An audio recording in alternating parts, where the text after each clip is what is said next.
44, enfin quelque chose comme ça.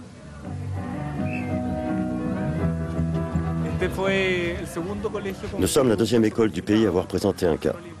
Quand on a fait savoir aux gens que nous avions un malade confirmé, ils ont commencé à avoir très peur.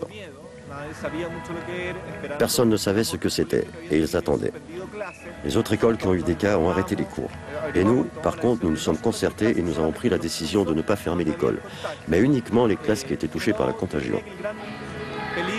Le problème de cette grippe, c'est la peur qu'elle déclenche, l'angoisse médiatique qu'elle génère, plus que le problème de santé qu'elle implique.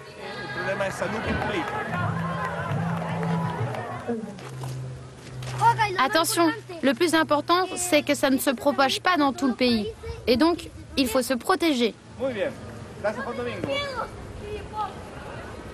Si la pandémie humaine semble désormais sous contrôle, le Chili n'en a pas fini pour autant avec le virus. Nous sommes à la Calera, près de Valparaiso. Ici, il y a quelques semaines, un élevage de dindes a été contaminé par la grippe A. Or, qui dit dinde ou volaille laisse aussitôt penser à l'autre souche, celle de la grippe aviaire, le H5N1. Quel nouveau virus pourrait sortir de la rencontre des deux souches chez ces dindes? Le risque d'une telle mutation est pris très au sérieux et l'élevage est en quarantaine. Ce que nous mettons en œuvre, c'est une barrière sanitaire dans les deux sens. Premièrement, tout ce qui entre est contrôlé.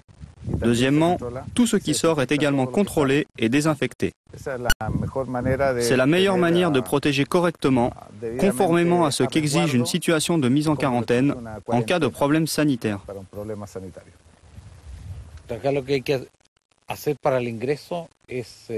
Ce qu'il faut faire, c'est désinfecter obligatoirement tous les véhicules qui entrent dans cette zone.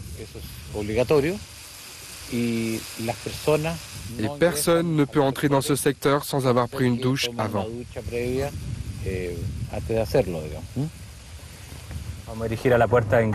Nous allons dans la zone où on se change. Nous allons mettre une combinaison spéciale.